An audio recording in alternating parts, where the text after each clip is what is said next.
అందుకే మీరు మా నాయకుడు నేను ఇప్పుడు కూడా కృతజ్ఞత. నేను ఇప్పటికి కూడా నారా లోకేష్ మా నాయకుడు నేను ఎందుకంటానంటే నా జీవితం ఉన్నంత వరకు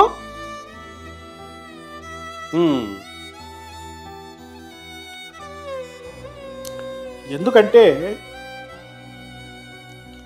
పిల్లలు అంటే భార్య పిల్లలు ఒక స్థాయిలో బతికాం, ఒక జడ్జిగా ఒక ప్రోటోకాల్.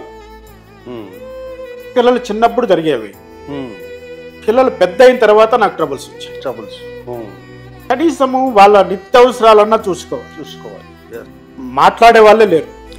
అటువంటి సందర్భంలో ఆయన ఆదుకుంటాడు. ఎలా మర్చిపోతామండి, ఎలా మర్చిపోతాం? అందుకే నేనైతే ఆయన చిన్నవాడైనా నాకంటే వయసులో నేను ఆయన కాళ్ళు పట్టుకుంటాను.